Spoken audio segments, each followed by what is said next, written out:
Very good. All right, welcome to Let's Talk About It. I'm your host, TC Coleman, and as always, this podcast is brought to you by Coleman Company, LLC. We're helping you create financial stability is our number one goal. Visit www.companycoleman.com to set up a free 30-minute financial consultation. Again, that's www.companycoleman.com. Company Coleman, LLC, where family comes first. Now, as we all know, we're going through some trying times and people sometimes just need a place to vent and get things off their chest. And I hope to create a platform where we could do just that. Here, there'll be no topics that are off limits. We're going to talk about everything from sports to relationships, careers to hobbies, and any and everything in between. Today's topic is going to be on relationships. I have a special guest here today to give their thoughts on this. Please help me welcome Kizzy to the show. Kizzy, how you doing? I'm pretty good. And yourself? I'm doing very well. Thanks for asking. So, you know, we've known each other for decades, easy 30 years. You know what I'm saying? Yes. You know, time has gone by. We haven't talked. We haven't seen each other, you know, but, you know, it's one of them things when we do see each other, when we do talk, you know, it's genuine love, you know.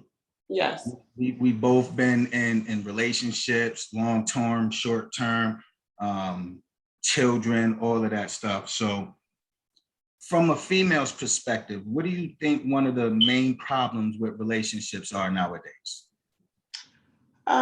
Communication, not knowing how to properly communicate, or I would say inform your partner of something. Definitely. And it's crazy because like the way I look at it is, you know, everybody wants to be heard, but nobody wants to listen. And that to me is where the lines of communication get clogged, you know, because again, Yes. You know, we from the old school. If you're not trying to listen to me, ain't no way in heck I'm going to listen to anything you trying to say. No. And the way things have changed now, it's like the gender roles have reversed, you know, like women are more of the man and men are more of the woman, you know. Yes. And I believe that imbalance there is an issue. What are your thoughts on that? Well, I think that from my opinion, my perspective, right, men just have in a man's situation, they just have to learn to give us the respect and acknowledgement that we are taking on more of the financial, not burden, but responsibility of the situation. We are contributing more. So it's not like our grandparents where mom was at home taking care of the kids, so the man ran everything and you got to listen because that's right, his role. Now it should be more of an equality where we are doing this, whether whoever has the financial responsibility, whatever, it's equal contribution, and just give us the respect that we need, you know, and not feel, as I would say, is a lot of men feel like they need to have more than one man. And I'm not saying it's only men. There are some women that do that, but I am speaking from my perspective and my experience. Right. There's no need for another mate. And if your mate is doing something wrong, you got to speak up, communicate it. Tell your mate what you need. And again, that's where things are lacking. Nobody's communicating anymore. And I think it was what comedian was it? I think it was Chris Rock.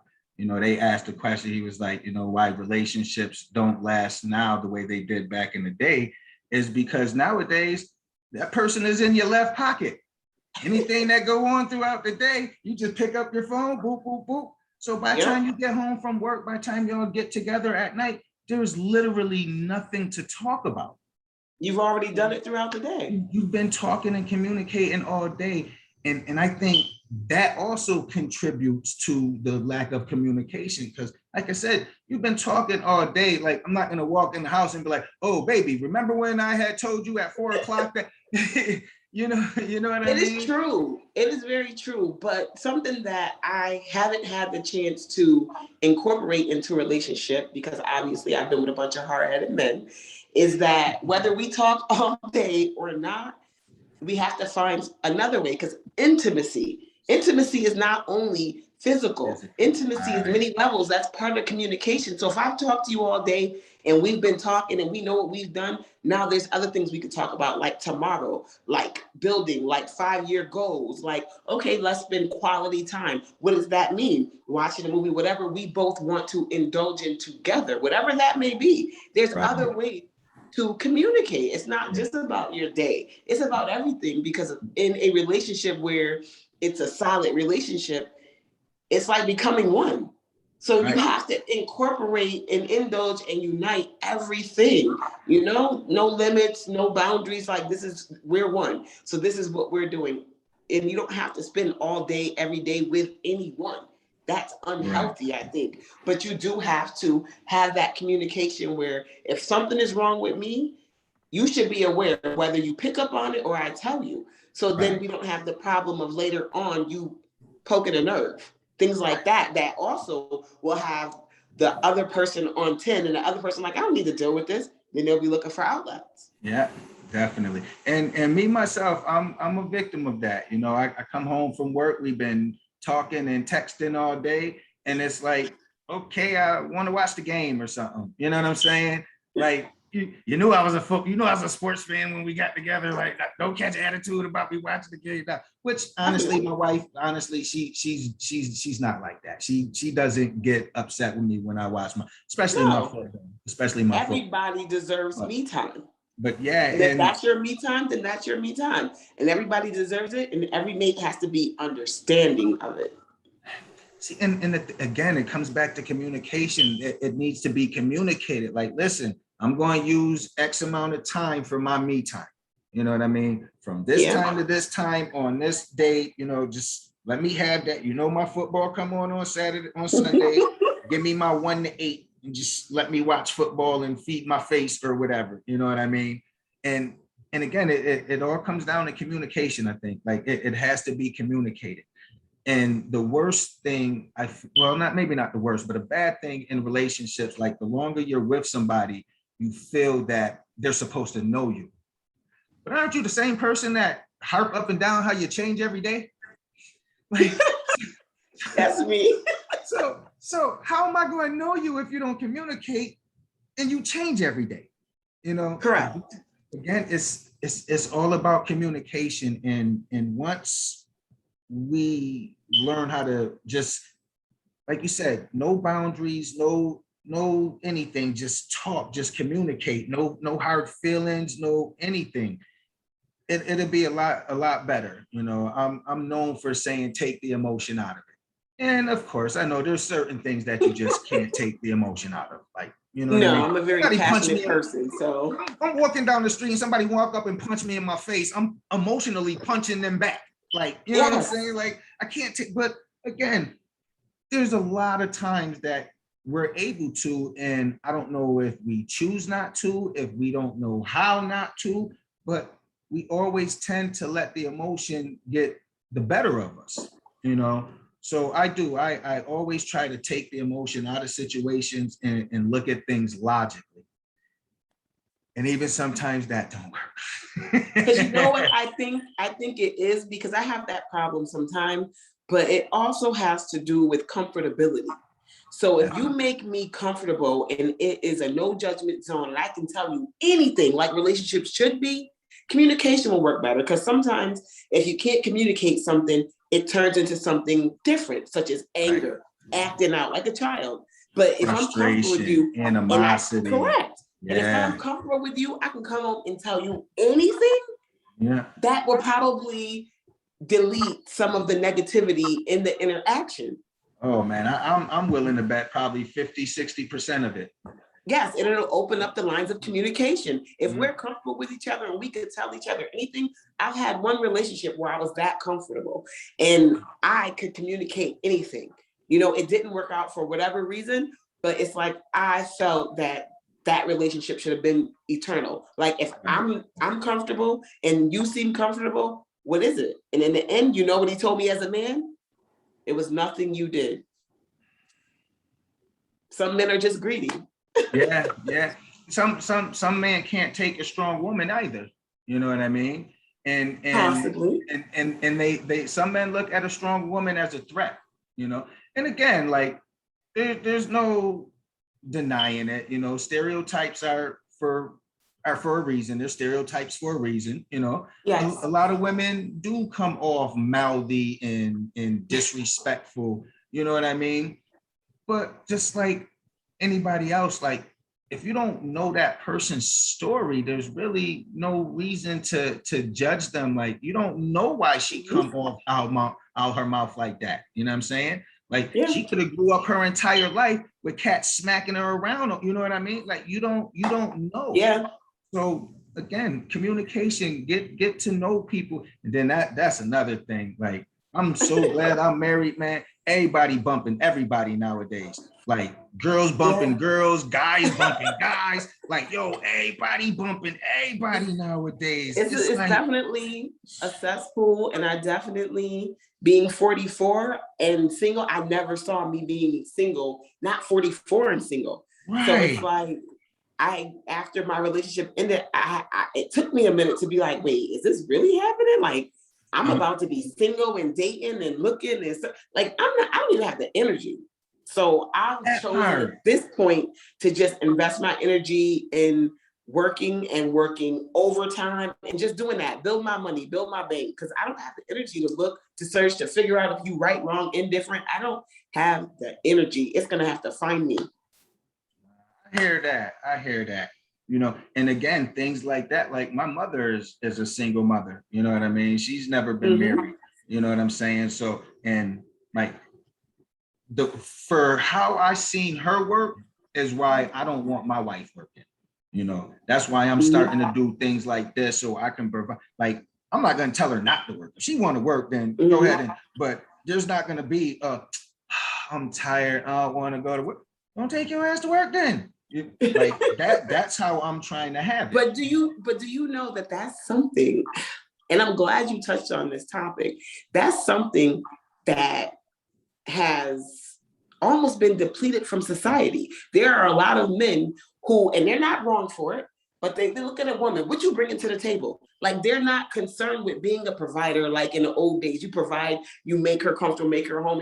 Happy wife, happy life. If she can just make your home a home and cater to you, you will get more from her. But if she has to go out and go through everything you're going through, she's going to be the same, or if not more tired than you are. So When you what is she come, going to have to give to you? Which is then going to make you more than likely go to either a woman that is on your radar, whether she's more established or less established, to consume your free time.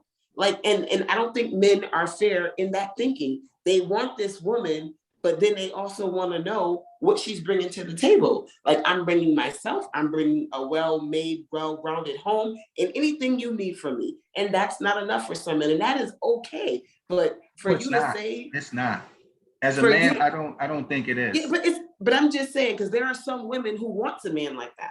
So it's okay for them, because then they'll match. There's someone for everyone. So then they'll match. Me, myself, I've always worked. I've always brought whatever I brought to the table. I've always been employed.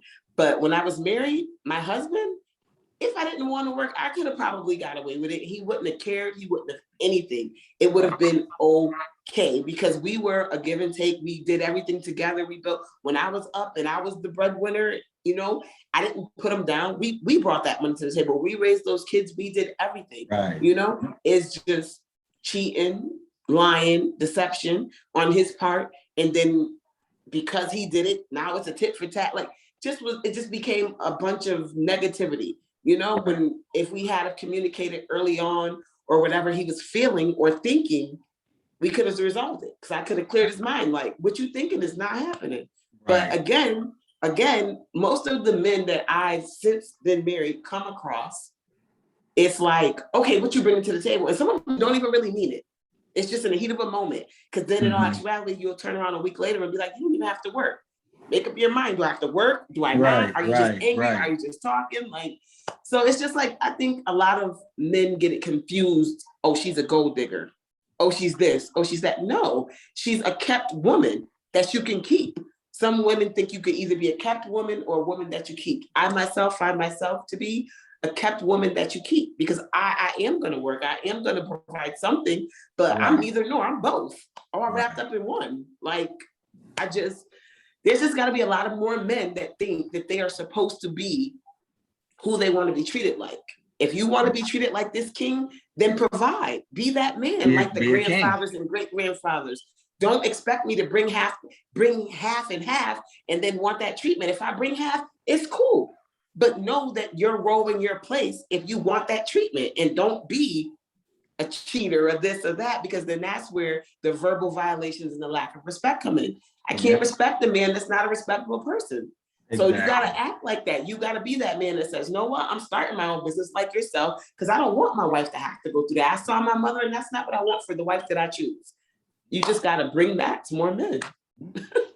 And I'm hoping a platform like this can help provide that, you know. And there's also a lot of women that need to hear your part as well. You know what I mean? Because I'm sure there's plenty of women that's been dogged out by, I don't even want to say bad men, but men that do bad things. Or haven't matured. I'm trying to keep my podcast PG. So I'm just say not bad men, but men who do bad things. Yeah, with men who have not matured yet. Right. And I'm sure that those women feel that it's their fault. And it's not. And it's what they have to do, what they have to do is what I did. Now, have I had a few failed relationships? Yes, of course, it's life I'm experiencing. I'm 44 years old. I have 3 kids. But in every instance with every man, I'm that person. I want to know what I did.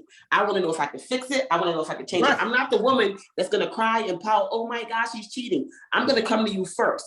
What did I do? Tell me what I did wrong. Because I want to know if I could blame you and I could wild out or not. So if you say I did nothing, then it's like, now I'm looking at you. But if you say, "Hey, Kizzy, it's a lack of intimacy. It's a lack of meals," I'm going to change that. And be specific. I'm going to change that, but I'm going to ask. If I care enough, I'm not going to just go and start all over with a new man to do the same treatment. I'm going to ask you because it's going to either make me better for you or for someone else, but it's going to make me better because I'm going to know where I'm falling short. Definitely. Well, like you said, if you care, and that's the thing. It's like nowadays, nobody cares about anybody except for themselves. You know, definitely. And it's sad. I know. Again, and to be honest, I don't know too many deadbeat fathers. I know that there's some out there. Like, not that I associate with. Everybody, like I said, I know they out there. But all the guys that I associate that have kids, they are like active in their children's lives. You know what I'm saying? And I do know some amazing men, and I know some. I'm starting to see a lot more like deadbeat moms.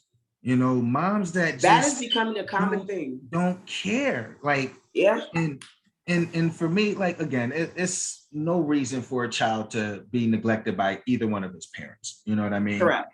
But a mother, you carried that baby for months, and then it come out and you act like ain't nothing happened. Like that for me, that's a different kind of hurt. I mean, I definitely. I couldn't imagine that, man. I've never experienced it, and I would never do it because anybody who knows me knows I will give anything, my last breath for any of my children. Exactly. So I don't know what it's like, but I know, or I won't say no, but I have seen a few women cross my path, and I'm like, what? Is that for real? Like, because I don't understand a mom. Like, at the end of the day, if a child has nothing else, they're supposed to have their mother.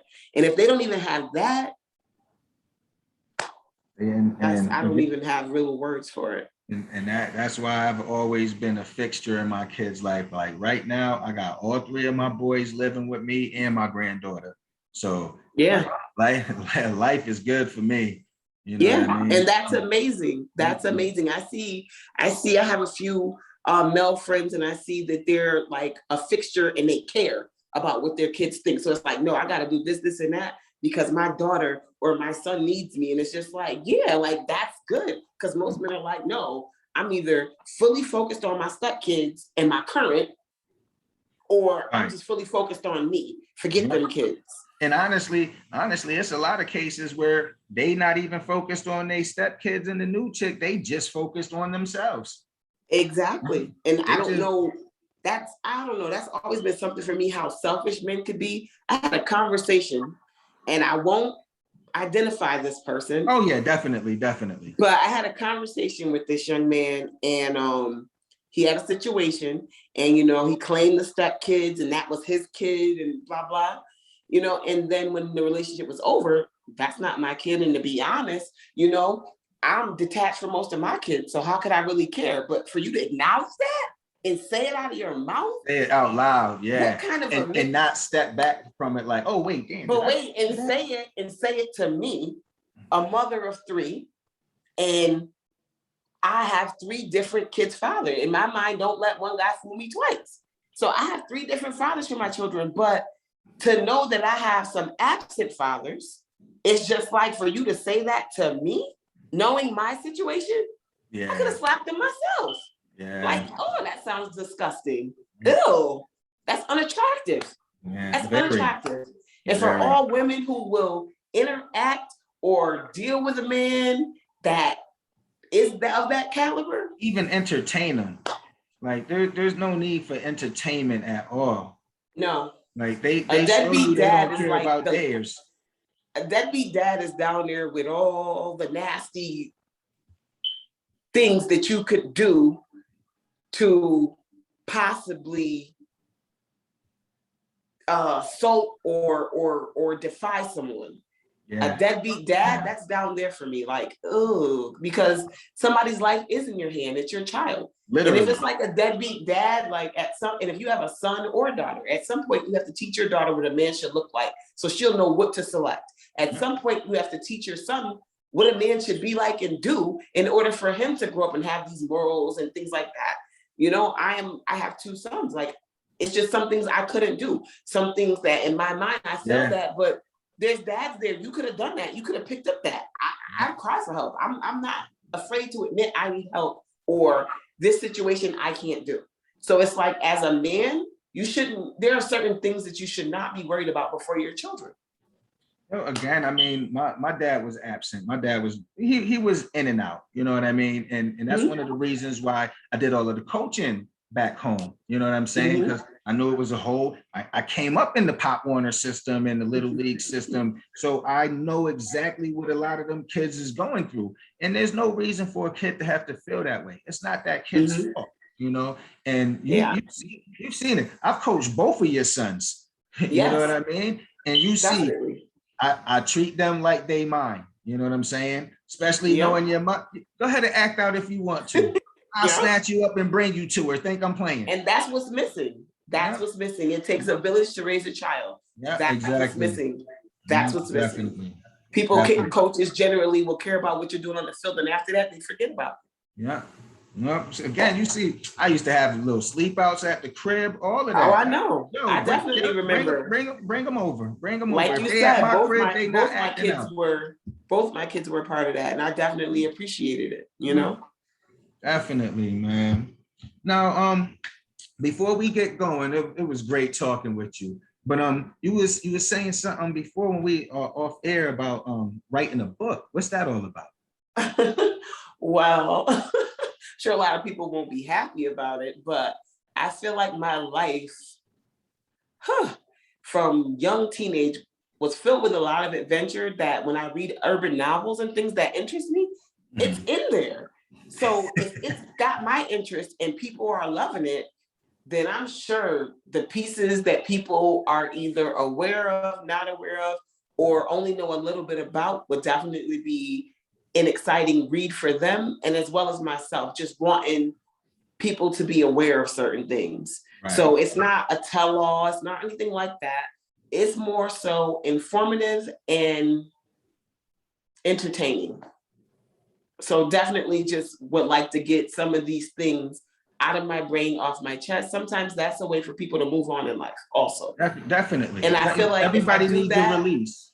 Exactly. I feel like if I do that, I can wipe my hands. I've already relocated. I can get a clean slate and then just woosah and move on. Now, how far in the process are you? Oh my God. I have not written one word. I have talked about it for like 8 years, but it's like I've always been working. I'm a workaholic. Anybody who knows me know, sometimes I have 3 jobs. I was at 3 jobs and in school at the same time. And then my kids are older, but I still am hands-on and things. I just have so many things going on. I haven't made time for me. You know what I've learned about a job? You know what job stands for? Just, What? just over broke. Yeah, That's it. You know, that's another reason why I started to take the entrepreneurial path, because like if I could put all my time and energy to make somebody else that money, hmm, I could do it for myself. You know, it's definitely. not going to be quick. I've been working on credit restoration and all the financial literacy and all of that stuff for like 3 years, you know. But Hmm, I know it's a service that everybody needs. You know what I mean? And hmm, I'm just trying to be that voice of reason and help as many people as I can. But hmm, as far as you write in this book, I'm hmm, also part of this community. It's called Convene Communities. hmm, You can actually go to convenecommunities.com. I'll give you hmm, more specific information off air, but there's a lot of different platforms, a lot of writers and stuff. They can help you get past writer block. They can, give you introductions, ideas on where to start, places to go, things like that to get the ball rolling. Because ain't no time but the present. You already made that first big step and you relocated. You might as well keep it pushing, you know. definitely. Like you said, you a hard worker. I already know that. So now it's time to work for yourself, you know, Definitely. and we're not going to get money until we learn to make our money make money, you know. I So agree. I'm definitely working on that. But yeah, so like I said, I'll get you more specific information about that a little bit off air. But we're gonna Okay. go ahead and wrap this up right now. I hope you Okay. guys enjoyed this podcast. I'd like to give a special thanks to my guest Kizzy and also the Coleman Company LLC. We're helping you create financial stability is our number one goal.